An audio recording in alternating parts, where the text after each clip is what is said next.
Hello friends, जय माता दी। कैसे हैं आप सब दोस्तों? सभी ने बड़े चाव से इस बार करवा चौथ का व्रत मनाया। अब बारी है होली अष्टमी की। कार्तिक माह के कृष्ण पक्ष की अष्टमी तिथि को हम सभी होली अष्टमी का व्रत रखते हैं। करवा चौथ के 3 दिन बाद यानी अष्टमी तिथि को ये व्रत रखा जाता है। कहा जाता है होली अष्टमी जिस वार की होती है, ठीक उस वार से 8वें दिन उसी वार को दिवाली का उत्सव मनाया जाता है। होली अष्टमी का व्रत करके माँ अहोई की पूजा अर्चना करने से संतान सुख से वंचित महिलाओं को संतान की प्राप्ति होती है और ऑलरेडी जिन स्त्रियों की संतानें हैं उनकी सुरक्षा होती है। इस दिन व्रती महिलाएं पूरे दिन व्रत रखती है और शाम को तारों को अर्घ दे करके व्रत खोलती है और कई जगहों पर तो ये व्रत महिलाएं चांद को देखकर ही खोलती हैं। होली अष्टमी का संबंध महादेवी पार्वती के अहोई स्वरूप से है और अहोई अष्टमी व्रत उदय कालिक और प्रदोष व्यापिनी अष्टमी को करने का विधान आता है। मूलतः होली अष्टमी का व्रत संतान सुख और संतान की कामना के लिए ही किया जाता है और होली अष्टमी के उपाय, व्रत और पूजन देवी पार्वती के अहोई स्वरूप के निमित्त अपनी संतान की सुरक्षा, लंबी आयु, अच्छे स्वास्थ्य, सुख समृद्धि और संतान प्राप्ति के लिए ज़रूर करना चाहिए। जिनकी संतान दीर्घ आयु नहीं होती या गर्भ में बार बार गर्भ नष्ट हो जाता है, ऐसी महिलाओं को भी ये व्रत ज़रूर करना चाहिए ताकि आने वाली संतान अत्यंत शुभकारी हो। इस दिन माताएं सुबह सुबह स्नान करें, 1 लोटा जल लेकर के 2 बड़ी इलायची डाल करके पानी के आधा होने तक उबाल करके फिर इस पानी को अपने नहाने के पानी में मिला लीजिए। फिर इससे स्नान करना चाहिए या ऐसे ही इलायची कूट करके आप पानी में डाल लीजिए, उससे स्नान करना चाहिए। और फिर इस दिन केसरिया यानी ऑरेंज कलर के वस्त्र पहनने चाहिए।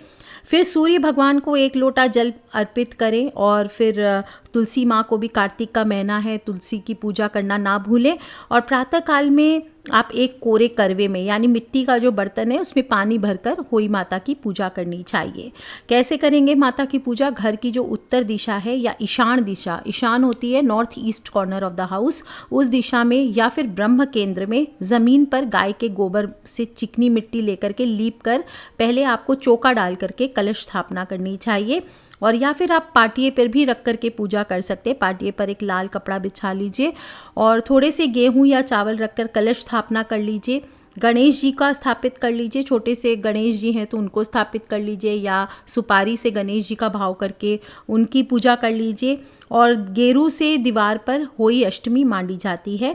8 कोष्टक बनाए जाते हैं, एक पुतली के रूप में चित्र बनाते हैं, साथ ही एक सेठ और उनके 7 पुत्रों का चित्र रखकर गोबर से लीपकर जल से भरे कलश की स्थापना कर ली जाती है। और गाय के घी में हल्दी मिला करके दिया जलाना चाहिए, चंदन की धूप करनी चाहिए और देवी होई पर रोली, हल्दी, केसर आदि चढ़ाना चाहिए। जीवन से विपदाएं दूर करने के लिए इस दिन पीले कनेर के फूल अगर हों तो वो चढ़ाने चाहिए। और 7 इलायची एक कटोरी में रख के या ऐसे ही पुड़िया बना करके आपको ज़रूर अर्पित करनी चाहिए।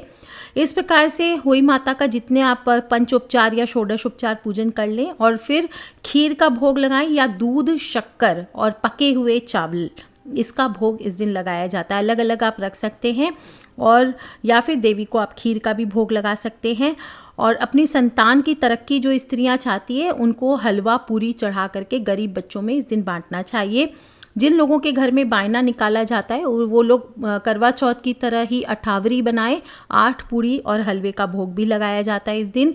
और एक लकड़ी के पाटे पर जल से भरा लोटा स्थापित करके आपको होई माता की कथा सुननी चाहिए। जो लोग स्याऊ आदि पहनते हैं, कि जिन लोगों के यूजुअली राजस्थान में, पंजाब में पहना जाता है, तो वो लोग जो स्याऊ माता की जो चांदी की मोतियाँ होती है घर में, वो आपको पहननी चाहिए इस दिन। जो लोग पहली बार पहन रहे हैं वो नई बनवा करके पहन सकते। बीच में ये गौ माता के जैसी वो, और दोनों साइड में 2 मोती चांदी के, इसको स्याऊ कहते हैं और होई कहते हैं। इसको आपको धारण करना चाहिए। तो जो लोग कथा सुनेंगे, पहले जल का जो लोटा है उसमें स्याऊ को नया धागा डाल करके या नए कलावे में उसको पहरो लीजिए, फिर उसको जल के लोटे में बांध करके फिर आपको कथा सुननी चाहिए। और जो लोग नया पहनते हैं वो नया खरीद के पहन सकते हैं और पुराने वाले लोग इसे पहले जल से धो लें, रगड़ के साफ़ कर लें। इसके बाद इसे कच्चे दूध में थोड़ी देर डुबो के रखें, इसके बाद फिर जल से साफ़ करके फिर इसको धारण करना चाहिए। जितने लड़के संतान होते हैं, बॉय संतान होती है, हर बॉय संतान के पीछे 2 दाने उसमें चांदी के मोती के पहने जाते हैं। और कुछ लोगों के यहाँ पे हर साल 2-2 दाने बढ़ाए जाते हैं। तो जो भी आपकी फैमिली का सिस्टम है आप उस हिसाब से कर सकते हैं। जो भी आप कथा आदि सुन करके उसके बाद आप हाथ में एक सुपारी ले लीजिए और ह्रीं पराशक्त्यै नमः, ओम उमा देव्यै नमः, ओम गौरी शंकराय नमः, इसका आपको 108 बार जप करना चाहिए। दोस्तों सूर्यास्त के बाद ये पूजन किया जाता है, इस बात का ध्यान देना चाहिए। और तारों के निकलने पर आप ये सारी पूजन करके संतान की सुरक्षा की प्रार्थना करनी चाहिए।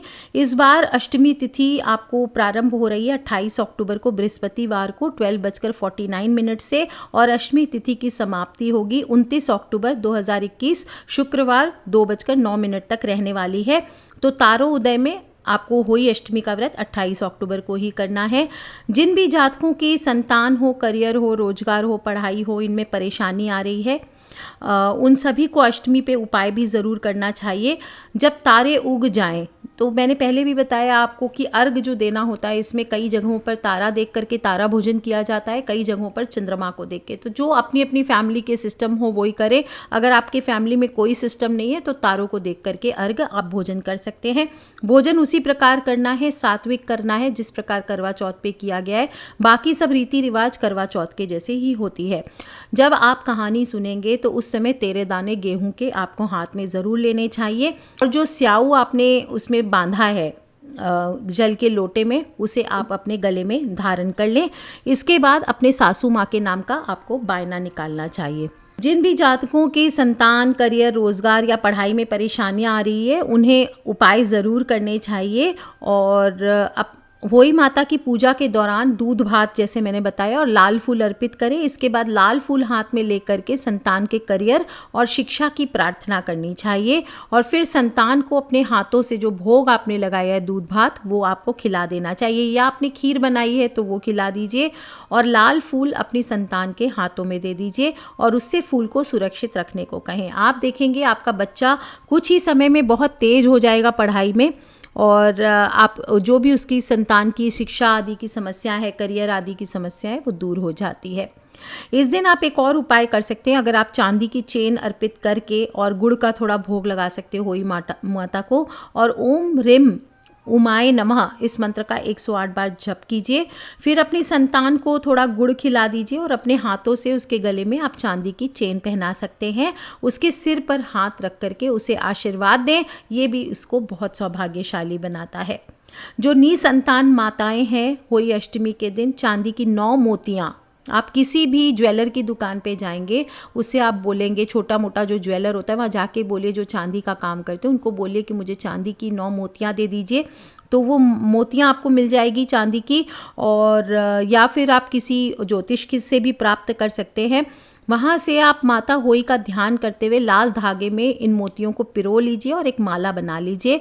फिर उस माला को होई पूजा के दौरान अर्पित करते हुए संतान की प्राप्ति की मनोकामना मांगनी चाहिए। इसे और खूबसूरत बनाने के लिए आप बीच में एक बड़ा मोती ले सकते हैं चांदी का, और बाकी साइड में 4-4 छोटी मोतियां ले सकते हैं।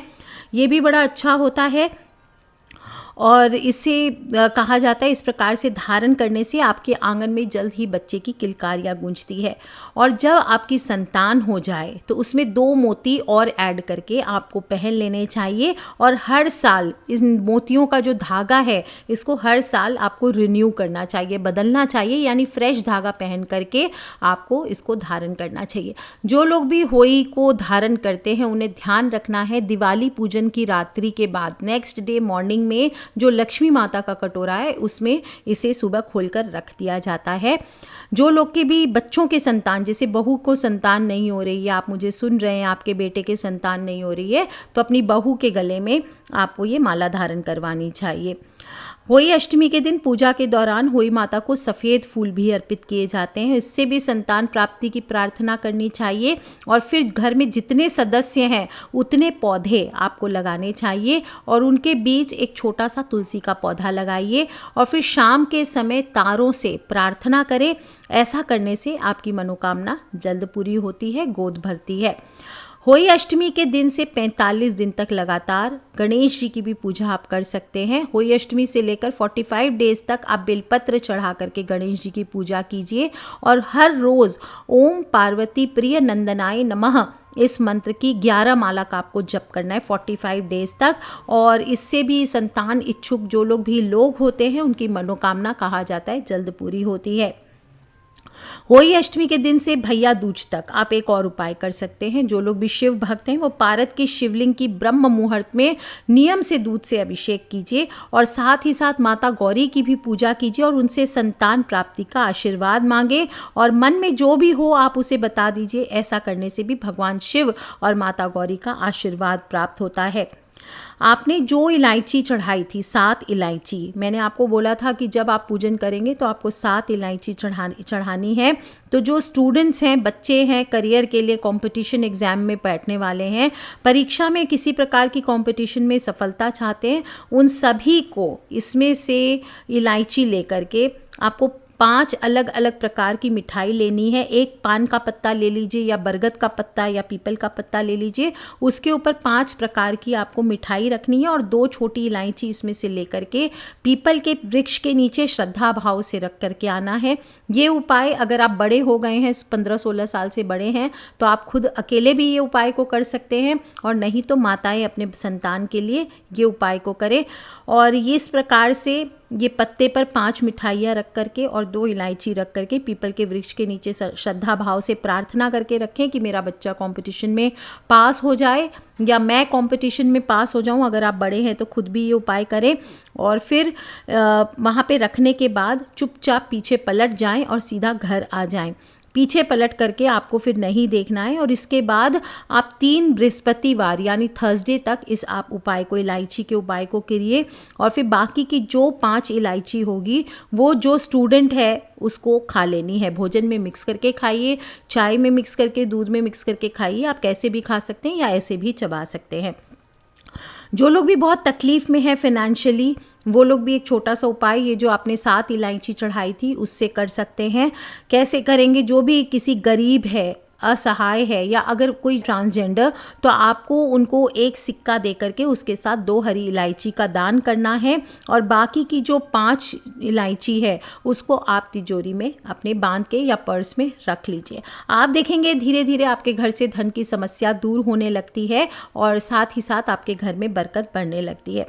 दोस्तों, होली अष्टमी का दिन है और बहुत ही छोटे छोटे, बहुत ही प्यारे प्यारे उपाय किए जाते हैं इस दिन। तो हरी इलायची का एक छोटा सा उपाय आप सभी के रिक्वेस्ट पर कि होली अष्टमी के दिन संतान की सलामती के लिए, संतान के लिए कुछ अच्छे से उपाय बताऊं, तो ये छोटा सा हरी इलायची का उपाय कीजिए। सभी माताओं से निवेदन है कि 7 इलायची आप इस बार होली अष्टमी की पूजा में ज़रूर चढ़ाएं और 5 इलायची तो आपको बच्चे को खिलानी है पूजन करने के बाद और 2 इलायची को कुछ ना हो सके तो उसके सिर के ऊपर से वार करके आप बाहर इसे बालकनी में या कहीं आंगन में ले जाकर जला दीजिए या फिर आप इसको किसी को दान कर सकते हैं। छोटे छोटे उपाय हैं दोस्तों, ज़रूर करें। आगे मैं होली अष्टमी के व्रत की कथा कह देती हूँ। जो लोग भी सुनना चाहते हैं ध्यान से सुने। एक नगर में एक साहूकार रहा करता था। उसके 7 लड़के थे, 7 बहुएं और 1 पुत्री थी। दिवाली से पहले जब कार्तिक बदी अष्टमी आई तो 7 बहुएं अपनी इकलौती ननद के साथ जंगल में मिट्टी लाने गई। जहाँ वे मिट्टी खोद रही थी वहीं पर स्याहू सेह की माद थी और मिट्टी खोदते समय ननद के हाथ से सेह का बच्चा मर गया। स्याहू माता बोली कि अब मैं तेरी कोख बांधूंगी। तब ननद अपनी 7 भाभियों से बोली कि तुम में से कोई मेरे बदले अपनी कोख बंधा लो। सभी भाभियों ने अपनी कोख बंधवाने से इनकार कर दिया, परंतु छोटी भाभी सोचने लगी यदि मैं कोख नहीं बंधाऊंगी तो सासू माँ नाराज हो जाएगी। ऐसा विचार कर ननद के बदले छोटी भाभी ने अपनी कोख बंधा ली। इसके बाद जब भी उसे बच्चा होता 7 दिन बाद मर जाता। एक दिन साहूकार की स्त्री ने पंडित जी को बुलाकर पूछा, क्या बात है, मेरी इस बहू के संतान 7वें दिन क्यों मर जाती है? तब पंडित जी ने बहू से कहा कि तुम काली गाय की पूजा किया करो। काली गाय स्याऊ माता की भाईली है, वो तुम्हारी कोख छुड़ा देगी तो तेरा बच्चा जिएगा। इसके बाद से वह बहू सुबह सुबह उठकर चुपचाप काली गाय के नीचे सफाई आदि करके आ जाती। एक दिन गौ माता बोली कि आजकल कौन मेरी इतनी सेवा कर रहा है, सो आज देखूंगी। गौ माता खूब तड़के उठ करके देखती है तो साहूकार के बेटे की बहू उसके नीचे सफाई आदि कर रही है। गौ माता पूछी कि तुझे किस चीज़ की इच्छा है जो तू मेरी इतनी सेवा कर रही है? मांग क्या चीज़ मांगती है। तब साहूकार की बहू बोली कि स्याऊ माता तो आपकी भाईली है और उन्होंने मेरी कोख बांध रखी है, प्लीज़ मेरी कोख को आप खुलवा दो। तब गौ माता ने कहा अच्छा। तब तो गौ माता 7 समंदर पार अपनी भाईली के पास उसको लेकर चली। रास्ते में बहुत कड़ी धूप थी, इसलिए दोनों एक पेड़ के नीचे बैठ गई और थोड़ी देर में एक सांप आया और उसी पेड़ पर गरुड़ पाखनी के बच्चे थे, उनको मारने लगा। तब साहूकार की बहू ने सांप को मारकर ढाल के नीचे दबा दिया और बच्चे को बचा लिया। थोड़ी देर में गरुड़ पाखनी आई तो वहां खून पड़ा हुआ देखकर साहूकार की बहू को चोंच मारने लगी। तब साहूकार ने बोली कि मैंने तो तेरे बच्चे को मारा नहीं, बल्कि सांप तेरे बच्चे को डसने आया था, मैंने तो तेरे बच्चों की रक्षा की है। यह सुनकर गरुड़ पाखनी खुश होकर बोली मांग, तू क्या मांगती है। तब वह बोली कि 7 समंदर पार स्याऊ माता रहती है, मुझे तू उसके पास पहुंचा दे। तब गरुड़ पाखनी ने दोनों को अपनी पीठ पर बिठाकर स्याऊ माता के पास पहुंचा दिया। स्याऊ माता उन दोनों को देखकर बोली कि आ बहन, बहुत दिनों के बाद आई है। फिर कहने लगी कि बहन, मेरे सिर में जुएं पड़ गई है। तब सुरही के कहने पर साहूकार की बहू ने सलाई से उसकी जुएं निकाल दी। इस पर स्याऊ माता प्रसन्न होकर बोली तेरे 7 बेटे और 7 बहुएं हों। साहूकारनी बोली कि मेरा तो एक भी बेटा नहीं है, 7 कहाँ से होंगे। तब स्याऊ माता कहती है वचन दिया, वचन से फिरूं तो धोबी के कुंड पर कांकरी हूँ। तब साहूकार की बहू बोली, माता बोली कि मेरी कोख तो तुम्हारे पास बंधी पड़ी है। यह सुनकर स्याऊ माता बोली तूने तो मुझे ठग लिया, मैं तेरी कोख खोलती तो नहीं, परंतु अब खोलनी पड़ेगी। जा, तेरे घर में तुझे 7 बेटे और 7 बहुएं मिलेंगी। तू जाकर उजमन करना, 7 होई बनाकर 7 कढ़ाई करना। और जब वह घर लौट करके आई तो देखा 7 बेटे और 7 बहुएं जिंदा बैठे हैं। वह खुश हो गई। उसने 7 ओही मांडी, 7 उजमन करे, 7 कढ़ाई की। और दिवाली के दिन जेठानियाँ आपस में कहने लगी कि जल्दी जल्दी पूजा कर लो, कहीं छोटी बहू बच्चों को याद करके रोने न लगे। थोड़ी देर में उन्होंने अपने बच्चों से कहा जा अपनी चाची के घर देख कर आ कि अभी तक रोई क्यों नहीं। बच्चों ने देखा और वापस आकर कहा कि चाची तो कुछ मांड रही है, खूब उजमन हो रहे हैं। ये सुनते ही जेठानियाँ दौड़ी दौड़ी उसके घर गई और पूछने लगी कि तुमने कोख कैसे छुड़ाई। तो वो बोली तुमने तो कोख बंधाई नहीं, मैं तो छोटी थी, मैंने बंधा ली। अब स्याऊ माता ने कृपा करके मेरी कोख खोल दी है। सो स्याऊ माता ने जिस प्रकार उस साहूकार की बहू की कोख खोली, उसी प्रकार हमारी भी खोलियो, सबकी खोलियो, कहने सुनने वाले की, हुकारा भरने वाले पूरे परिवार की खोलियो। बोलिए स्याऊ माता की जय, होई माता की जय। आज के लिए इतना ही।